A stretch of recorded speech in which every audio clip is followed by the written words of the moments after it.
আসসালামু আলাইকুম প্রিয় খামারি ভাই ও বন্ধুরা, আপনারা যে যেখান থেকে দেশ কিংবা প্রবাস থেকে কাছে কিংবা দূরে আপনারা যেখান থেকে আমার এই ভিডিওটি দেখতে পারতেছেন, আমি সবাইকে জানাই আন্তরিক শুভেচ্ছা এবং অভিনন্দন।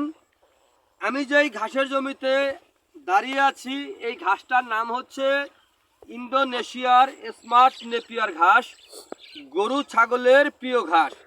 এই ঘাসটা একবার রোপণ করলে কমপক্ষে 5 থেকে 6 বছর আপনি অনায়াসে গরু ছাগলকে খাওয়াতে পারবেন। ইন্দোনেশিয়ার স্মার্ট নেপিয়ার ঘাস। আমি এই যে এখানে দাঁড়িয়ে আছি, এখন বোঝা যাচ্ছে যে ঘাসটা কিন্তু আমার সমান সমান হয়ে গেছে। ভাই আসলে ঘাসটা আমার সমান হয় নাই। এই যে এখান থেকে আমরা মাটি তুলে এই পাশে অথবা এই পাশে দিয়ে আমরা বেড তৈরি করেছি, দেখতে পাচ্ছেন। এই যে এখান থেকে মাটি কেটে তারপরে আমরা এই পাশে আর এই পাশে দিয়ে বেড তৈরি করেছি। বেড তৈরি করার কারণ হচ্ছে এখানে ভাই বর্ষার সময় পানি থাকে, ভাই এখানে প্রচুর পরিমাণে পানি থাকে।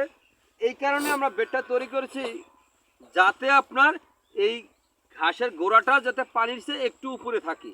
এর জন্য দেখা যায় 5 থেকে 6 ইঞ্চির মতো আপনার জমি থেকে উঁচু হয়েছে। তো এই ঘাসটা আপনার যে কোনো মৌসুমে কিন্তু আপনি রোপণ করতে পারবেন। আর এই ঘাসটা কিন্তু যে কোনো মাটিতে রোপণ করা যায়। এই ঘাস জোয়ারের পানি অথবা বৃষ্টির পানি হচ্ছে, বৃষ্টির পানি অথবা জোয়ারের পানি আসতেছে আবার আস্তে আস্তে চলে গেছে, এরকম জমিতে আপনি রোপণ করতে পারবেন। অথবা আপনার একেবারে বালি জমিতে, যে সকল জমিতে পুষ্কুমি ভরাট করা হয় যে বালি দিয়ে, ওরকম বালি জমিতেও আপনারা এই ঘাসটি রোপণ করতে পারেন। কিন্তু এই ঘাসটার কিন্তু কোনো বিচি হয় না, এই ঘাসটা কিন্তু কাটিং হয়ে থাকে। তো এই ঘাসের পাতাগুলি খুবই ভালো, উন্নত জাতের পাতা।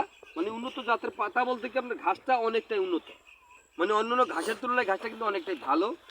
কারণ এই ঘাসটা পাতা, একটা পাতার সঙ্গে আরেকটা পাতা কীরকম হয়ে থাকে, তো আমি এখান থেকে এই ঘাসটা কিন্তু ছোট, এখানে কিন্তু কাটিং হয় নাই। আমাদের কাছে কাটিংয়ের পরিপক্ক কাটিংয়ের জন্য যে ঘাস, এগুলো অনেকগুলো জমি আছে, ওই জমিতে আছে।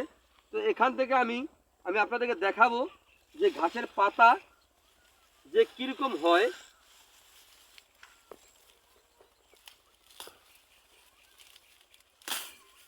এই যে দেখেন, এতটুকু একটা ঘাস, এটার মধ্যে কিন্তু পাতা আপনার অলরেডি 3, 4, 5, 6, 7, 8, 9, 10, 11, 12, 13টা কিন্তু পাতা অলরেডি কিন্তু আপনার হয়েই গেছে। তো একটি ঝোপে যদি আপনার প্রথম রোপণ করলে যদি আপনার 50, 60, 70টি চারা যদি হয়, যদি একবার কাটার পরে দেখেন যে কয়েক গুণ বেশি হয়, তাহলে দেখবেন যে একটি ঝোপায় কি পরিমাণে ঘাস হয়েছে। ওই পরিমাণে ঘাস যদি আপনার হয়ে থাকে, তাহলে কিন্তু আমরা গরু ছাগল পালন করতে আপনার কোনো অসুবিধা হবে না। কারণ ভাই ঘাসের খরচটা একেবারে কম, অন্যান্য ঘাসের তুলনায় এই ঘাসটা খরচটা একেবারে কম। তো যাই হোক, যদি আপনারা এই ঘাসের যদি কাটিং সংগ্রহ করতে চান, তাহলে আমার স্ক্রিনে দেওয়া নাম্বারে যোগাযোগ করবেন। আমরা এই ঘাসের কাটিং সারা বাংলাদেশে সুন্দরবন কুরিয়ার সার্ভিস অথবা স্টেট ফাস্ট কুরিয়ার সার্ভিসের মাধ্যমে সারা বাংলাদেশে ডেলিভারি দিয়ে থাকি। চাইলে আপনিও এই ঘাসের কাটিং সংগ্রহ করতে পারেন। তো দেখেন, আমি তার আগে আরেকটু বলবো যে যেখান থেকে আপনার এই বীজটা সংগ্রহ করেন না কেন, পরিপক্ক যে সকল কাটিং 100% ভালো, ওরকম ধরনের কাটিং আপনারা সংগ্রহ করবেন, তাহলে কিন্তু খুব সহজেই এই ঘাসটা গরু ছাগলকে খাওয়াতে পারবেন। তো আপনারা যে যেখান থেকে আমার এই ভিডিওটি দেখতে পারতেছেন, তো আপনারা সকলে ভালো থাকবেন, সুস্থ থাকবেন। আল্লাহ হাফেজ।